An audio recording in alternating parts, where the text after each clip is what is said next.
안녕하세요, 손님. 네. It's nice to meet you. I already asked you many questions, two questions before in the online Jalma Q&A. It's my first time asking you in live, so it's nice to meet you. So my question is that I've been studying the Buddhist or Buddha Dharma for the last 2 years, and I also attend the Jongto Dharma School, Buddhism 1, and I'm also attending the Buddhism 2, the Jongto Dharma Buddhism 2. So upon studying the teachings of the Buddha, I came upon this kind of saying in Buddhism that if you meet the Buddha in the road, kill the Buddha. So I kind of very confused with that saying because why would you kill the Buddha? He's the Buddha. So that's why I'm confused. Thank you. 우리가 무엇인가를 안다고 하는 것이 무엇입니까? So the problem is when we think we know something, 안다. to know something, 그것은 눈으로 보거나 either we see it, 귀로 듣거나 we hear it, 코로 냄새 맡거나 or we smell it, 혀로 맛보거나 or we taste it, 그렇지 않으면 이렇게 손으로 만져보거나 or we touch it, 머리로 생각하거나 or we think it. 이것을 가지고 우리는 안다라는 표현을 합니다. And so by combination of those, we think we know something. 그러나 내가 아는 것은 이런 감각기관을 통해서 바깥에 있는 것을 파악하기 때문에 어떤 제한될 수밖에 없습니다. However, what we know is necessarily limited because we only know through our senses. 만약에 다른 상황에 처해서 보고 들으면 그 사람과 내가 아는 것은 다를 수가 있습니다. When somebody else, comes upon the same situation, what he knows could be different from what you know. 그런데 우리는 내가 아는 것을 기준으로 해서 나와 다른 사람이 아는 것이 나와 다르면 틀렸다 이렇게 생각하기가 쉽습니다. However, we baseline our understanding of the world based on what we know, what I know, and if somebody else knows something different, we think that person is wrong. 그런데 사실은 서로 다르지 틀린 것은 아닙니다. However, we're just different in our knowing, not wrong or right. 우리가 사람과 사람 사이에 갈등이 생기는 것은 이렇게 서로 다른 것을 두고 나는 옳고 나는 틀렸다 하는 데서 갈등이 생깁니다. The reason we have conflicts between us is that we see something and we think the other person is wrong or right. 그래서 부처님의 가르침은 옳고 그런 것이 아니라 옳고 그런 것이 없고 다만 서로 다를 뿐이다. So that's why Buddha teaches us that there's no right or wrong per se. It's just different. 서로 다르다는 것을 인정하는 것. To recognize that difference. 그것을 우리가 존중이라고 표현합니다. And the acknowledgement of that difference is called respect. 상대를 존중하라. So we respect others. 상대의 말을 존중하라. We respect what others say. 그 사람을 높이 받들라는 얘기가 아니고 We're not putting them on a pedestal. 나와 다른 그 사람의 말, 생각, 느낌 이걸 그대로 인정하라는 거. We're just acknowledging what that person feels, smells, thinks as it is. 그리고 그 사람 입장에서는 그렇게 생각할 수도 있겠다, 그렇게 말할 수도 있겠다라고 하는 것을 이해라고 말합니다. And understanding goes a little step further, saying that from his perspective, he could think this way. 우리가 나와 다른 상대를 인정하고 만약에 이해한다면 우리는 갈등을 일으킬 것이 없어집니다. And if we are able to actually understand where the other person is coming from, then we get rid of any conflicts. 이것이 평화로 가는 가장 기본적인 자세입니다. And that's the default pathway to peace. 근데 우리는 자기가 태어나서 지금까지 자라면서 자기가 보고 자기가 들은 것을 통해서 자기가 알고 있는 것이 전부다 또는 옳다 이런 자기도 모르게 그런 고정관념이 있습니다. However, as us living through our lives and learning and knowing, the process of knowing, we think that that is all there is to it, and we have this subconscious belief that what I know is the right. 그래서 내가 생각하는 것, 이것이다 저것이다고 생각하는 것도 과거에 내가 알고 있던 것들을 기억해내서 생각하는 겁니다. And so when we think something about a new things, we're just like referring back to our past knowledge and past experiences. 그래서 우리가 사실을 제대로 파악하기 위해서는 내가 가진 정보에만 기초하게 되면 이렇게 오류가 생길 수가 있습니다. So when we try to diagnose the truth based on what I know, then it's going to lead to mistakes. 요즘 인공지능의 원리에서 예를 들어서 설명하면요. For example, referring back to AI. 왜 우리 유튜브 이렇게 어떤 하나의 영상을 보면 그 비슷한 것이 계속 나타나지 않습니까? For example, an algorithm on YouTube shows the same kind of videos based on what you like to see.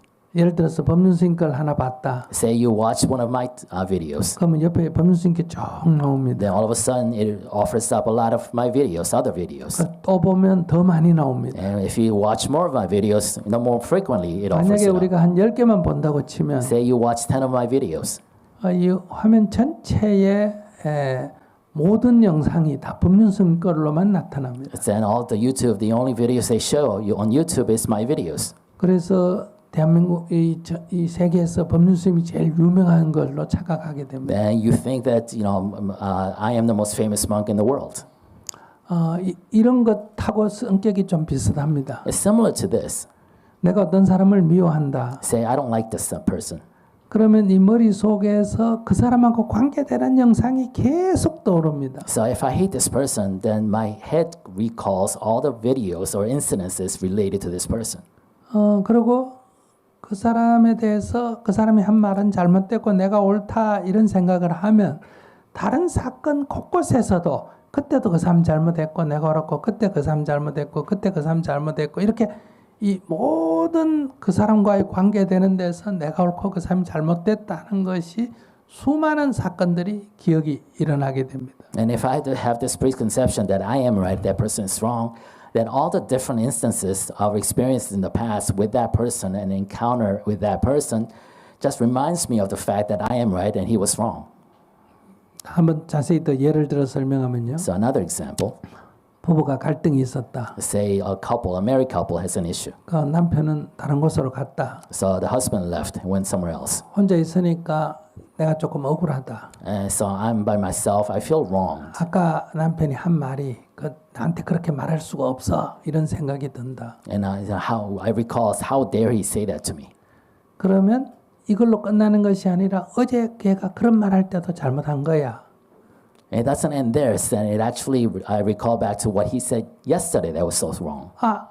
열흘 전에 걔가 남편이 그렇게 한 것도 그때도 나한테 문제를 제기했어. And I also recall back to what my husband said 10 days ago. That's also wrong. 이런 식으로 이 머릿속이 나는 옳고 상대가 잘못됐다는 걸로 완전히 둘러싸게 됩니다. So my head reinforces itself the preconception that I am right and my husband was wrong. 설령 내가 잘못했을 때도 Even when I was wrong, 나는 이런 조건 때문에 난 잘못할 수밖에 없었던 거야. 이렇게 자기를 보호하게 됩니다. and I rationalized the fact that I had no choice but to be wrong at that situation. 그 상황을 자기가 나를 이해해야 되는 거 아니냐 이렇게 됩니다. And I imposed the need to understand on my husband. 그래서 자기를 보호하는 이런 원리가 여기서 돌아갑니다. So I tend to protect myself. 그래서 우리는 사람들이 다 항상 자기가 옳은 거예요. So that's why we're always the one in the right.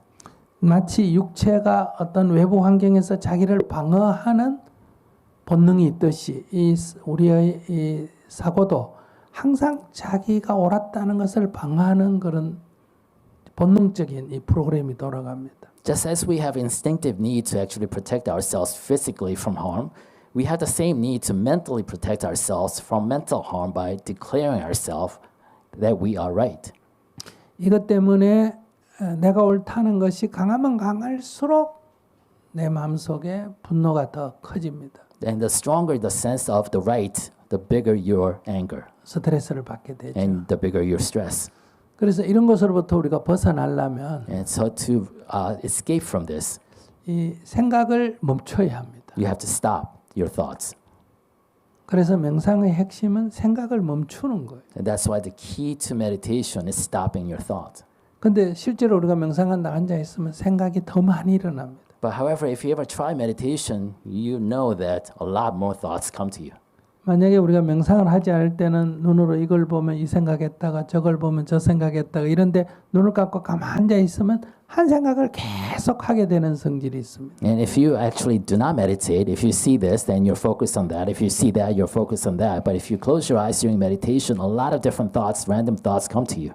생각을 멈추는 것이 명상인데 실제로는 앉아가지고 생각을 멈추는 것이 아니라 사색을 하게 됩니다. So if meditation is all about stopping your thoughts, conversely, ironically, actually when you meditate, close your eyes, a lot more thoughts come to you. 이때 주로 지나간 과거의 이러저러한 일을 집중적으로 생각하고요. And you tend to focus on what happened in the past.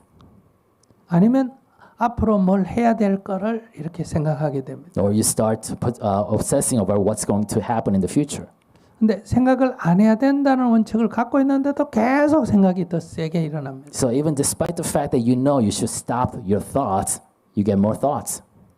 그때 자기를 점검해 봤을 때 과거의 생각이 많이 일어나는 사람은 괴로움이 많은 사람이에요. And if you kind of observe yourself at that state, if more of your thoughts are about the past, then you are in more suffering. 미래의 어떤 구상, 이러저러 해야 된다 이런 미래의 생각이 많이 떠오르는 사람은 심리가 주로 이런 근심 걱정이 많고 불안 초조가 많습니다. And if more of your thoughts are about the future, what's going on in the future, then you tend to be more anxious. 그리고 미래의 구상이 떠오르는 것은 그 일에 집착하고 있다는 얘기예요. And if you tend to think too much about the future, you know that you're obsessing over it. 그리고 과거의 생각이 많이 떠오르는 것은 그 과거의 어떤 마음의 상처를 입었다는 뜻이에요. And if you're thinking too much about the past, you know you're actually stuck on some kind of trauma or pain from the past. 그래서 명상할 때는 과거도 생각하지 말고 미래도 생각하지 마라 이렇게 말합니다. That's why during meditation we teach do not think about the past nor the future. 그래서 이렇게 생각을 멈춰야 합니다. That's why you have to stop your 첫째 thoughts. 그게 잘 안 됩니다. But it's difficult to do. 그래서 우리는 호흡 알아차리기를 합니다. That's why we tend to focus on our breath. 숨이 들어오고 숨이 나갈 때 So when the breath comes in, breath goes out. 들어오는 때는 들어온 줄 알고 나갈 때는 나가는 줄을 알아차립니다. And be aware of the breath as it comes in, be aware of the breath as it goes out. 코끝에 집중해서 들숨과 날숨을 알아차린다. Just focus on the tip of your nose and feel the breath coming in and breath leaving. 그때 많은 생각이 떠오르더라도 그게 의미를 부여하지 않는다. So even although you'll be facing with a lot of thoughts, do not imbue them with any meaning. 아무리 좋은 아이디어가 떠올라도 그것은 이 순간은 망상에 들어갑니다. You might have the greatest idea in the world, but at that moment, at that precise moment, it's just an illusion.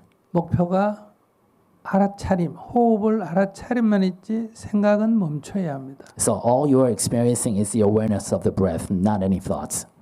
근데 만약에 부처님이 떠오르면 어떡하느냐? So what if I think about the Buddha at that time? 부처님의 가르침이 떠오르면 어떡하느냐? What if I think about Buddha's teaching? 그것도 망상에 불과하다. Even that is a distraction. 그러니까 부처라든지 부처의 가르침이라든지 이것도 그냥 생각에 불과한 거예요. Because even thoughts of the Buddha and thoughts of Buddha's teaching itself are just thoughts, distractions. 그것도 망상이라고 봐야 한다. And that is a distraction. 그러니까 내가 지금 생각을 멈춰야 되는 것이 목표일 때는 부처를 생각해도 그거는 망상에 불과하다는 거예요. So if my current objective is to stop my thoughts, then thinking about the Buddha himself is just a merely another distraction.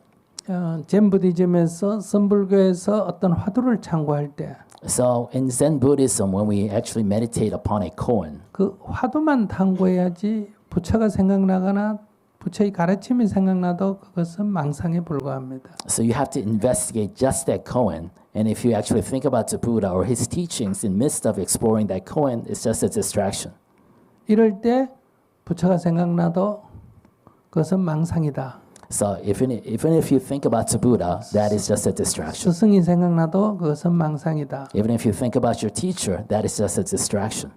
그건 무의미하다는 거예요. It's meaningless 이 목표에서는. from this objective. 그것이 이제 부처도 죽이고 스승도 죽여라고 말하는 거예요. And that's what we mean by killing the Buddha or killing your teacher.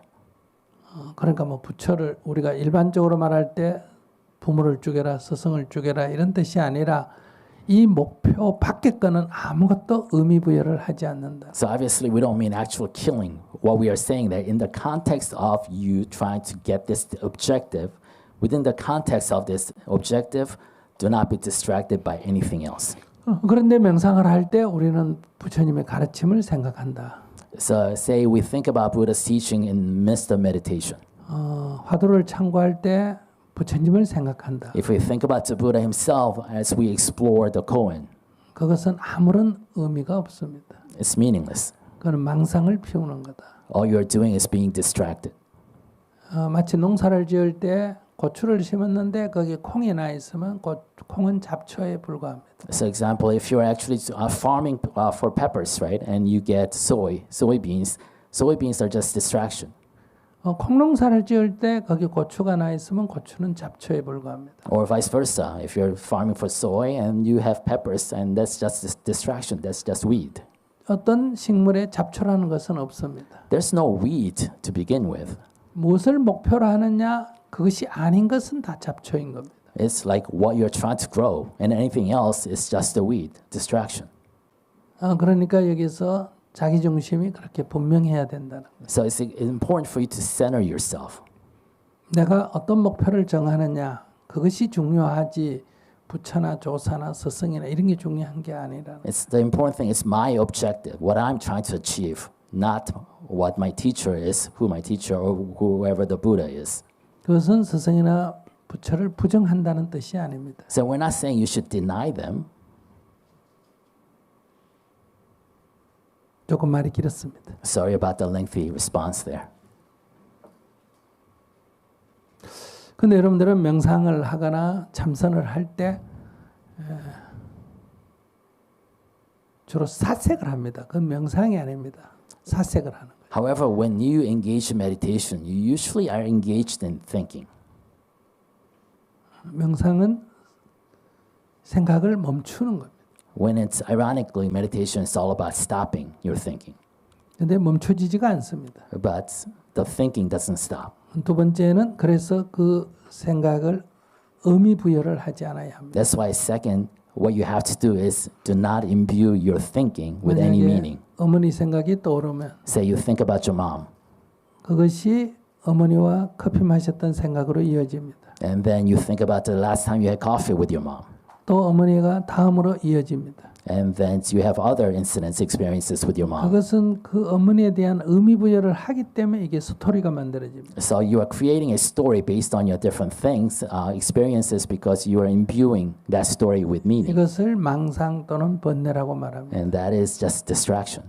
근데 어머니 생각이 떠오르더라도 But even if you think about your mom, 아무런 의미를 부여하지 않는다. if you don't imbue it with any meaning 그냥 호흡만 알아차린다. and just focus on the awareness of your breath, 그러면 어머니가 다음으로 스토리를 만들지 않고 그냥 떠올랐다가 사라져 버립니다. then that piece of thought disappears without actually leading it to a narrative or story. 또 다른 생각이 떠올랐다가 의미 부여를 하지 않으면 사라져 버립니다. And you will get incidences of other thoughts, and if you don't imbue it with meaning, it will dissipate.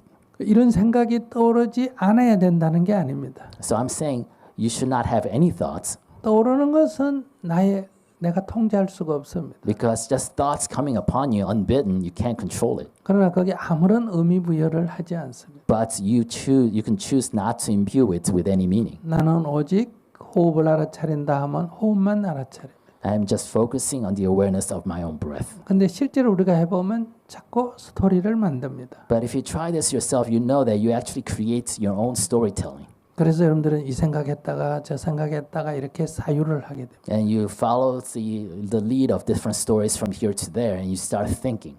그래서 명상을 하는 것이 아니라 사색을 하게 된다. That's why you don't meditate anymore at that point. You just think. 그래서 주로 이렇게 있습니다. And that's how you're positioned. 로댕의 생각하는 사람. It's almost like the Rodin's the thinking man.